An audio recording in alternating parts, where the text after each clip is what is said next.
दोस्तों, आज की कहानी वो कहानी है जिसने अमेरिका की नींव तक हिला दी है। जी हां, जब पूरी दुनिया ये मान चुकी थी कि भारत अब अमेरिका के दबाव में आकर रूस से दूरी बना लेगा, तभी भारत और रूस ने मिलकर ऐसा कदम उठाया जिसकी गूंज सीधे व्हाइट हाउस तक सुनाई दे रही है।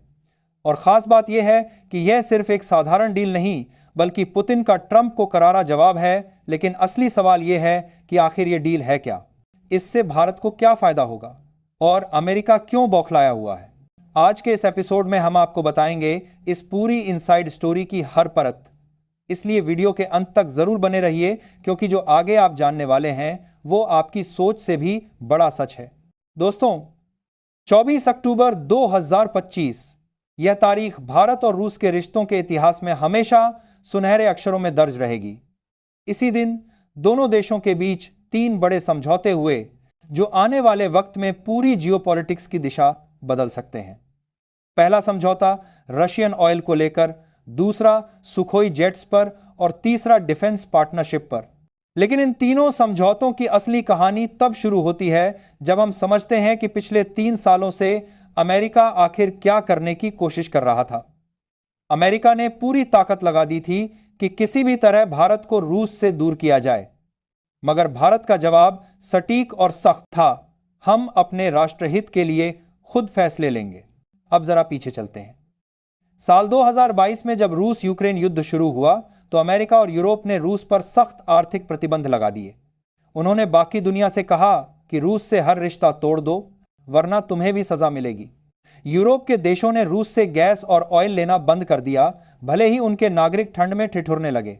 लेकिन भारत ने कुछ और किया। भारत ने अपनी स्ट्रैटेजिक ऑटोनॉमी यानी रणनीतिक स्वतंत्रता को बरकरार रखते हुए रूस से सस्ता तेल खरीदना जारी रखा, और यही था भारत का मास्टर स्ट्रोक। देखिए, 2021 में भारत सिर्फ 2% रूसी तेल खरीदता था, लेकिन 2023 तक यह आंकड़ा बढ़कर 40% तक पहुंच गया। जी हां, भारत ने साफ संदेश दिया कि राष्ट्रहित सबसे ऊपर है। अमेरिका ने दबाव बनाया, वेस्टर्न मीडिया ने हमारे खिलाफ झूठ फैलाया, कहा गया कि इंडिया रूस के साथ खड़ा होकर युद्ध को सपोर्ट कर रहा है। लेकिन सच्चाई यह थी कि भारत अपने विकास, अपनी अर्थव्यवस्था और अपने लोगों के हित में फैसला ले रहा था। लेकिन भारत नहीं झुका। हमारे प्राइम मिनिस्टर ने बहुत ही साफ शब्दों में कहा कि भारत किसी के दबाव में नहीं आएगा। हम वो करेंगे जो हमारे 140 करोड़ लोगों के हित में है। और अब 3 साल बाद पूरी दुनिया देख रही है कि भारत का वो डिसीजन कितना सही था। अब आते हैं मेन डील पर, क्योंकि यहीं से असली गेम शुरू होता है। पहली और सबसे बड़ी डील है रशियन ऑयल की लंबी अवधि की आपूर्ति समझौता। दोस्तों, यह कोई साधारण डील नहीं है। यह एक स्ट्रैटेजिक पार्टनरशिप है जो अगले 10 सालों तक चलने वाली है। इस डील के तहत भारत रूस से डिस्काउंटेड प्राइस पर क्रूड ऑयल खरीदता रहेगा, और अनुमान है कि इससे भारत को हर साल लगभग 5 से 7 बिलियन की बचत होगी। अब जरा सोचिए, 5 से 7 बिलियन डॉलर यानी लगभग 40 से 60 हजार करोड़ हर साल। यह पैसा कहां जाएगा? यह पैसा भारत की जनता के विकास में लगेगा, इंफ्रास्ट्रक्चर में लगेगा, एजुकेशन में लगेगा, हेल्थ केयर में लगेगा। जब तेल सस्ता होगा तो इन्फ्लेशन कंट्रोल में रहेगी, आम आदमी की जेब पर बोझ कम होगा, ट्रांसपोर्ट कॉस्ट कम होगा और मैन्युफैक्चरिंग सेक्टर को फायदा होगा। तो क्या यह सही डिसीजन नहीं था? दूसरी डील और भी इंटरेस्टिंग है और इसके जियोपॉलिटिकल इंप्लीकेशंस बहुत बड़े हैं। रूस की सुखोई कंपनी और भारत के बीच समझौता हुआ है सुखोई सुपरजेट रीजनल जेट्स के लिए। यह एक 100 सीटर एयरक्राफ्ट हैं जो छोटे शहरों को जोड़ने के लिए परफेक्ट हैं। लेकिन यहां ट्विस्ट यह है कि इन जेट्स का मैन्युफैक्चरिंग और असेंबली भारत में होगी, यानी प्योर मेक इन इंडिया। अब जरा सोचिए इसके क्या मायने हैं। पहली बात, भारत में एविएशन मैन्युफैक्चरिंग का इकोसिस्टम डेवलप होगा।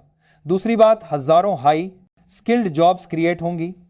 तीसरी बात, टेक्नोलॉजी ट्रांसफर होगा जो हमारे एयरोस्पेस सेक्टर को मजबूत करेगा। और चौथी सबसे इंपॉर्टेंट बात, भारत की रीजनल कनेक्टिविटी बढ़ेगी। छोटे शहर एयर नेटवर्क से जुड़ेंगे, उड़ान स्कीम को बूस्ट मिलेगा और टूरिज्म सेक्टर को फायदा होगा। यह है विजन, यह है प्लानिंग और यह है भारत का नया अप्रोच। तीसरी डील डिफेंस पार्टनरशिप की है और यह सबसे सेंसिटिव भी है और सबसे स्ट्रैटेजिक भी। दोस्तों, रूस से इंडिया को एस 400 मिसाइल सिस्टम मिल चुका है, जो दुनिया की सबसे एडवांस्ड एयर डिफेंस सिस्टम में से एक है। अमेरिका ने इस डील के लिए भारत को सैंक्शन की धमकी दी थी, लेकिन भारत ने वो डील कंप्लीट की और अब नई पीढ़ी के डिफेंस एयर डिफेंस के इक्विपमेंट की सप्लाई जारी रहेगी। साथ ही जॉइंट मिलिट्री एक्सरसाइज बढ़ेंगी, इंटेलिजेंस शेयरिंग होगी और दोनों देशों के बीच डिफेंस कोऑपरेशन एक नए लेवल पर जाएगा। यह बात भारत की डिफेंस प्रिपेयर्डनेस के लिए बेहद जरूरी है, क्योंकि हम दो हॉस्टाइल नेबर्स के बीच में हैं और हमें अपनी डिफेंस कैपेबिलिटी को कंटिन्यूअसली अपग्रेड करते रहना होगा। अब समझिए अमेरिका की दिक्कत क्या है, क्योंकि यहीं पर पूरे खेल का क्लाइमैक्स है। डोनाल्ड ट्रंप जब से दोबारा प्रेसिडेंट बने हैं, उन्होंने रूस को आइसोलेट करने की पूरी कोशिश की है। ट्रंप एडमिनिस्ट्रेशन की पूरी फॉरेन पॉलिसी ही इसी के अराउंड घूमती है कि किसी भी तरह से रूस को इकोनॉमिकली और डिप्लोमेटिकली कमजोर किया जाए। उन्होंने कहा था कि जो देश रूस से बिजनेस करेगा उसे भी सैंक्शन का सामना करना पड़ेगा, और खासकर एनर्जी सेक्टर में। लेकिन भारत ने साफ कर दिया कि हम अपनी फॉरेन पॉलिसी खुद तय करेंगे, हमें किसी की परमिशन की जरूरत नहीं है। और देखिए, पुतिन ने ट्रंप को इनडायरेक्टली एक बहुत बड़ा मैसेज भेज दिया है। पुतिन का मैसेज क्रिस्टल क्लियर है कि अमेरिका तुम्हारे सैंक्शन से दुनिया नहीं चलती और भारत जैसे पावरफुल नेशंस को तुम इंटिमिडेट नहीं कर सकते। भारत जैसा देश जो दुनिया की 5वीं सबसे बड़ी इकोनॉमी है, जिसकी 140 करोड़ की पॉपुलेशन है, जो फास्टेस्ट ग्रोइंग मेजर इकोनॉमी है, जिसका ग्लोबल इन्फ्लुएंस लगातार बढ़ रहा है, वो अमेरिका के इशारों पर थोड़ी ना चलेगा। और यह बात अमेरिका को हजम नहीं हो रही है। व्हाइट हाउस से लेकर पेंटागन तक, स्टेट डिपार्टमेंट से लेकर CIA तक, सब में हलचल मची हुई है। अमेरिकन मीडिया में डिबेट्स हो रही हैं, एनालिस्ट कंफ्यूज्ड हैं, पॉलिटिशियंस परेशान हैं। स्टेट डिपार्टमेंट ने एक केयरफुली वर्डेड स्टेटमेंट जारी किया है, जिसमें कहा गया है कि we are concerned about India's growing ties with रूस। लेकिन इंडिया का जवाब बिल्कुल क्लियर है कि हमारी प्रायोरिटी हमारे लोगों का भला है, ना कि अमेरिका की जियोपॉलिटिकल गेम्स में शामिल होना। अब आइए एनालाइज करते हैं इस पूरे गेम को एक डिप्लोमेटिक और स्ट्रैटेजिक लेंस से। दोस्तों, भारत ने एक मास्टर क्लास दिया है मल्टी अलाइनमेंट पॉलिसी का, और पूरी दुनिया इसे देख रही है, सीख रही है। एक तरफ भारत अमेरिका के साथ क्वाड में है, इंडो पैसिफिक स्ट्रैटेजी में पार्टनर है, डिफेंस कोऑपरेशन है, ट्रेड रिलेशनशिप है। दूसरी तरफ भारत रूस के साथ दशकों पुराना रणनीतिक साझेदारी बनाए हुए है।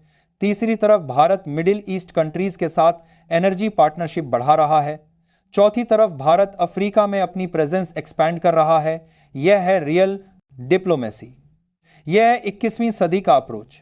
भारत ने साबित कर दिया है कि आप किसी एक कैंप में शामिल हुए बिना भी अपने नेशनल इंटरेस्ट को प्रोटेक्ट कर सकते हैं, बल्कि मल्टीपल पार्टनरशिप्स मेंटेन करके आप अपनी पोजीशन और मजबूत कर सकते हैं। और एक बहुत इंपॉर्टेंट बात जो कई लोग मिस कर रहे हैं, वो यह है कि इस डील से चीन को भी एक क्लियर मैसेज गया है। चीन सोच रहा था कि रूस अब उसका एक्सक्लूसिव पार्टनर बन जाएगा, क्योंकि वेस्टर्न कंट्रीज ने रूस को आइसोलेट कर दिया है, तो रूस के पास चीन के अलावा कोई ऑप्शन नहीं बचेगा। लेकिन इंडिया रूस की यह कॉम्प्रिहेंसिव पार्टनरशिप चीन की उन उम्मीदों पर पानी फेर देती है। रूस को भी समझ आ गया है कि इंडिया एक रिलायबल, लॉन्ग टर्म और बैलेंस्ड पार्टनर है।